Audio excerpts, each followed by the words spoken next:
black women have put a fucking target on their back. And black men can't do shit to help y'all stupid asses. What's up? It's your boy Sin trying to come back with another news video, and I kid you not, that's my real name.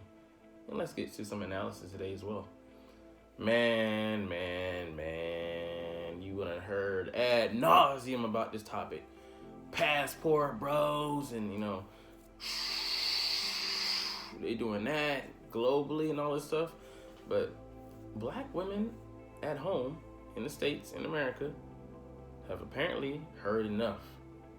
And these men getting, talked about, talked up, being treated well, and being well received in these countries overseas has finally struck a nerve with our women. And they've spoken out and lashed out against these foreign women. But unfortunately, there's been some clapback. Oh yeah, in these internet streets, out here on these webs, these foreign women ain't playing no games. So they say when you shoot, you better not miss. But this is always an impossible shot from the jump. Rule number 1, know your enemy or your opponent. I mean, I don't even know where to start with this one, but let's just start with black women. You broke girl code. It should be chicks before dicks. Or that's what y'all. I thought y'all had unity and whatnot, but you're claiming ownership over somebody that you don't even claim yourself. Because what are passport bros? They're guys that you guys don't even fucking want. You're literally crying over spilt milk. These guys are leaving because you left them no other choice but to pursue a woman overseas. Being disagreeable, being argumentative, being masculine, not being his piece. So where are they gonna look but outside? If it if it can't be, the order can't be filled at home, guess what? They're gonna outsource.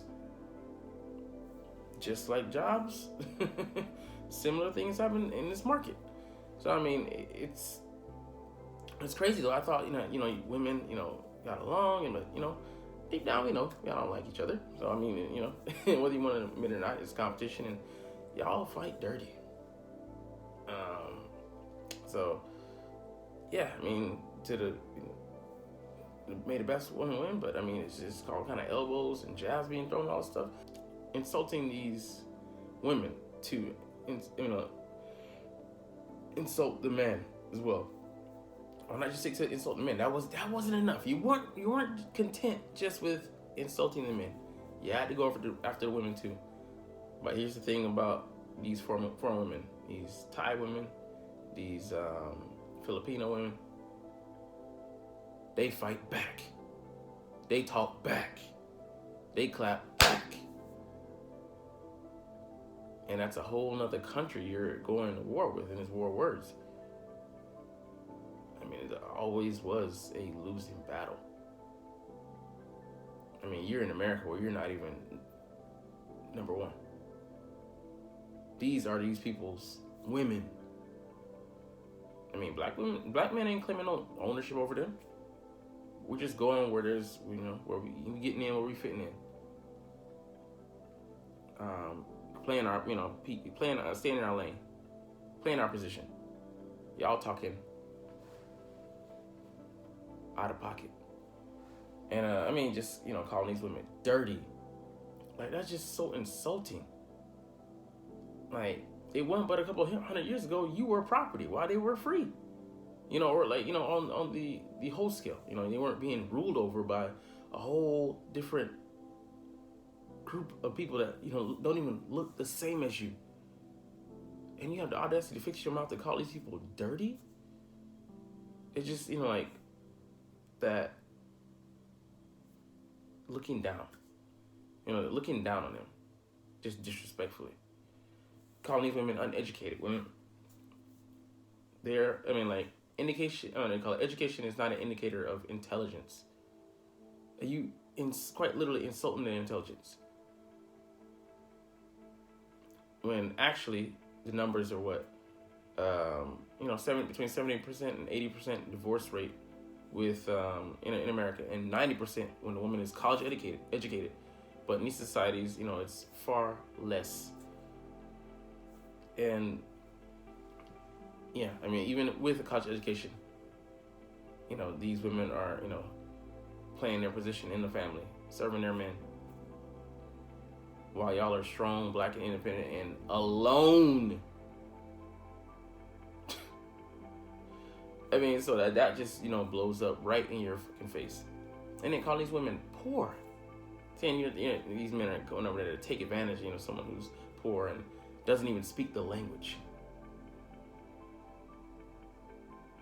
Isn't it say something about you that they have all these disadvantages that you're slinging at them, yet they can still get your men? I mean, you guys grew up in the same geographical area, and yet you can't even relate to these guys. What does that say about you? Just being introspective here. But calling these women poor. Hey, even if they were, who do you think a man would rather spend money on? An entitled woman who is not contributing to his life, is, has her hand out, taking, who has to, is expensive, but materialistic. What do you call it? Selfish, only focused on self. Or a woman who, he's gonna have to pay for, provide for, but he's getting more than his money's worth, especially comparatively speaking on the market.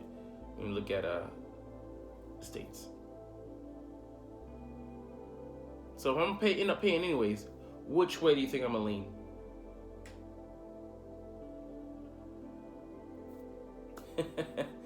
Yeah, and this is, you gotta carefully consider what you're saying. Like, you just going off of emotion and popping off, but your words, your actions, and just this outburst of behavior has consequences.